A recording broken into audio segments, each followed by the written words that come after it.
paradise loving veggies. It's not actually spring yet, but it sure looks like it with the weather today. But I know we're probably going to end up getting some more freezing temperatures. So this time of year, when the weather's clear, I like to kind of go around and take a little mental note of what I'll be able to kind of pillage later for starts.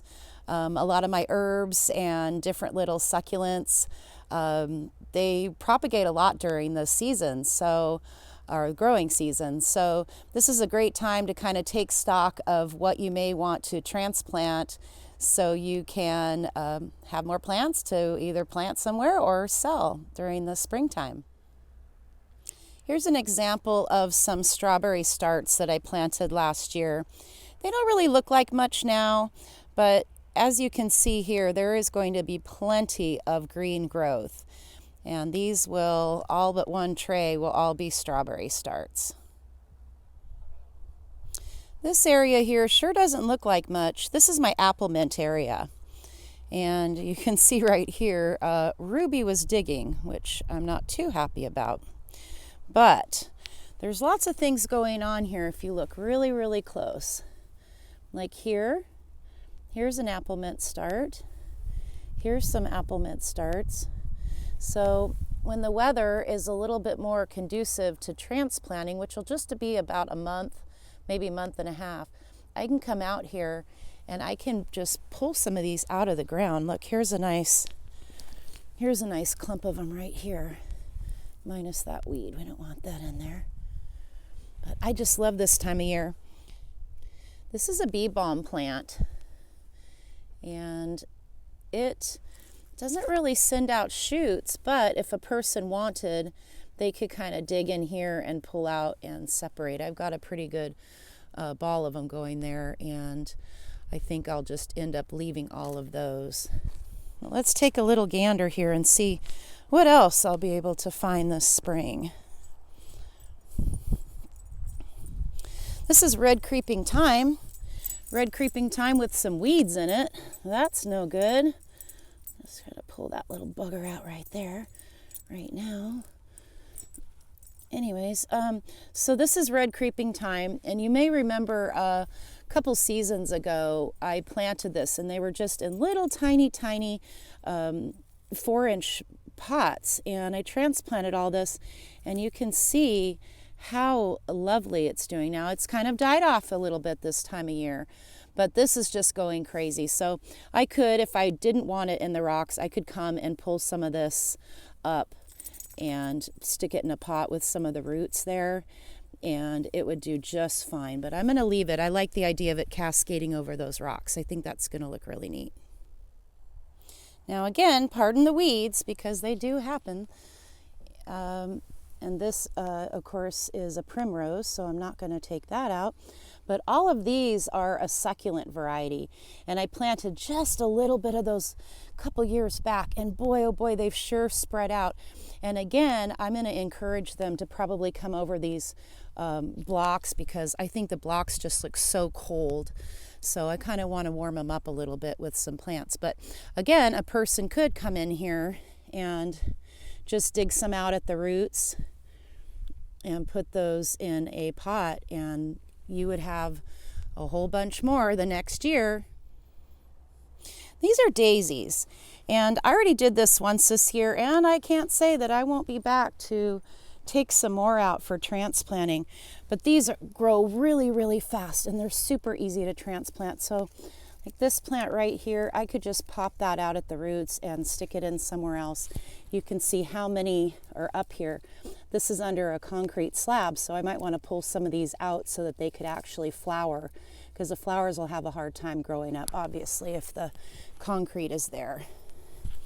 And I've got these all along here. And this fall, or last fall rather, I transplanted some here. And you can see how well they're doing.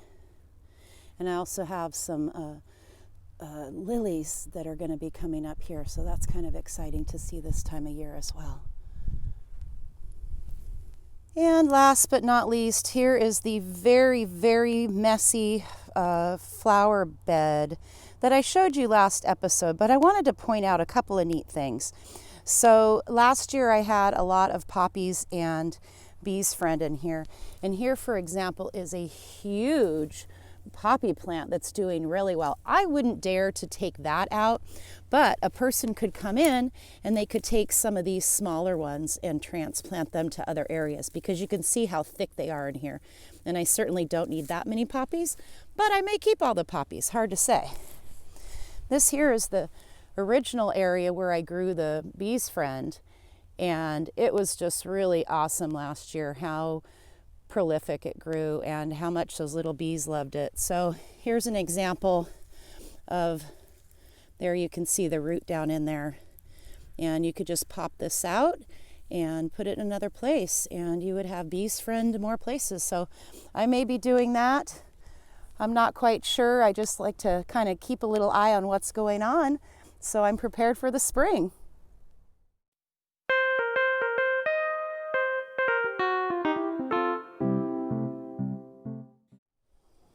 Today I'm back at Egg and I Gardens and Egg and I Park, and we're going to be learning a little bit more about what to actually feed the pigs.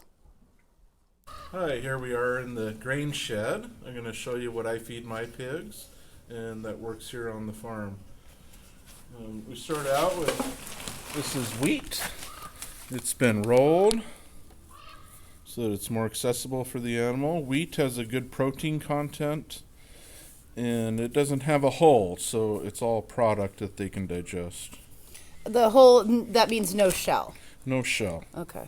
Nice and soft. This is a soft white winter wheat grown in Sequim. Oh. Next down the line we have rolled barley, and this is their primary feed. It's golden, kind of like golden straw. Barley has a good package of proteins, lysine being the number one important one for pigs and chickens. And what does the lysine do? Lysine is the number one growth limiting factor in their feed for protein. So without the lysine, the animal can't reach its full potential in growth. We have down here, we add peas.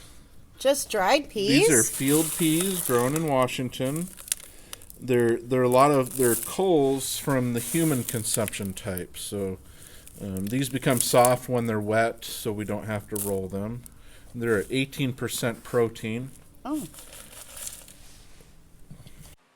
Dry grains are great, but there's no substitute for growing them green. Here we produce barley fodder. I soak a quart in a jar for one day, and then we pour it out in our trays. And 1 quart will fill each gutter section up with fodder in about 8 days. So this is how many days of growth? This is about 6 days here. The roots are developed and the green sprout is and just so would coming this up. over here be about 8 days? It's 7. We'll be harvesting that tomorrow morning. Okay. And then how long is this taller stuff? These are about 2 weeks old. I use this so that the seeds don't run out when I water them. And this is just a system made with gutters. Yes. There's more professional hydroponic systems that you can buy, but these are 10-foot gutter links that I got at the hardware store, and they've been working out great for us. I water these twice a day, so they take a lot of water to increase in size.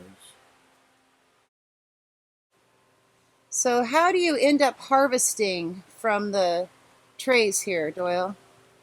Well, I come in the morning and we take from the end and I start rolling them on up. Here's an example on the table of some that I did this morning. And talk to us about nutrition.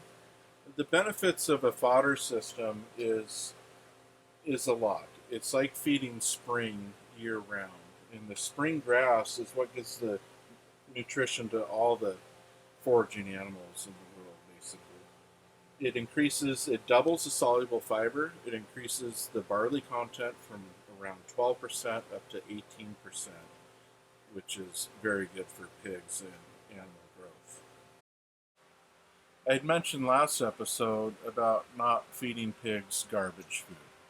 What you feed them is what you're going to get out, and it makes a big difference in the end quality of the animal's flavor and its happiness in life if it's fed well. What we do, you figure for a butcher pig, they eat about 4 pounds a day their whole life. And that's in about 8 months is when we butcher them from birth to butcher.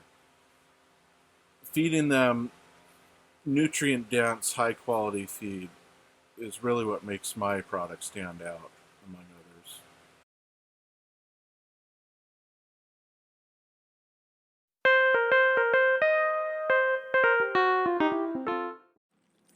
Do you enjoy taking a hot bath? I know I sure do. Today we're going to be making some bath salts. We're going to use rosemary and calendula from the garden and some lavender essential oil. You'll also need some Epsom salt, Himalayan pink salt, and some baking soda.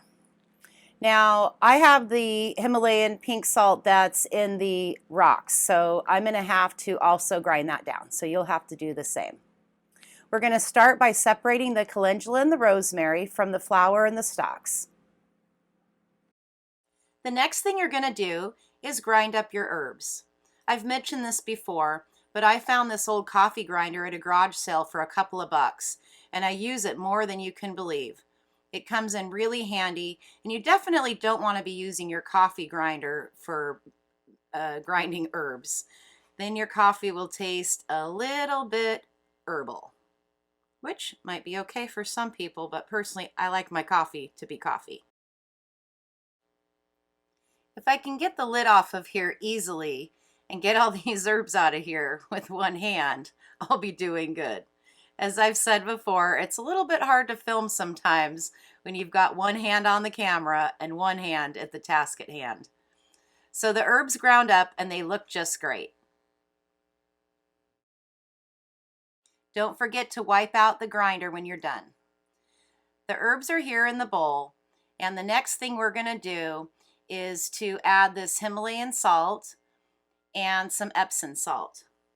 So we're going to be mixing 3 cups of Epsom salt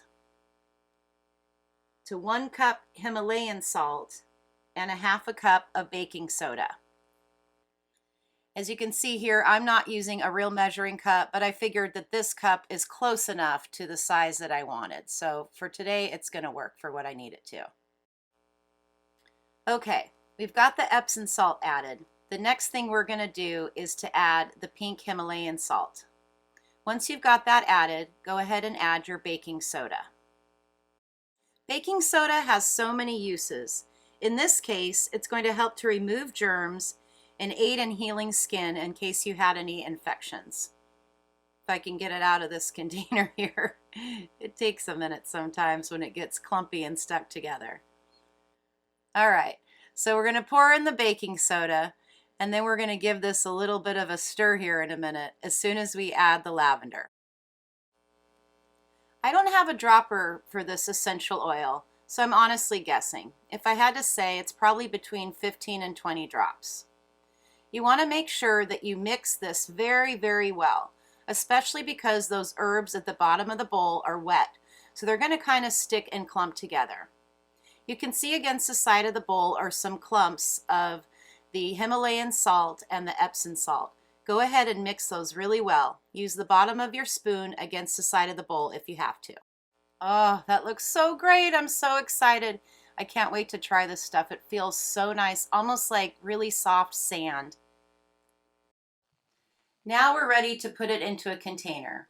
You can see here I'm recycling something because that's what I do. And voila! You can see here I got a little creative in the packaging of this container. I hope you enjoyed making the bath salts as much as I enjoyed showing you how to do it. They make a great gift. One thing I would like to note is after you mix your bath salts, if you've used fresh herbs, you might want to put them in a bowl and let them dry out for a day or so that when you put it in the container, it won't clump up. Just makes it a little bit easier and a nicer presentation. I hope you've enjoyed today's show of Paradise Lovin' Veggies. I'm Samantha Janes, and we'll see you next time.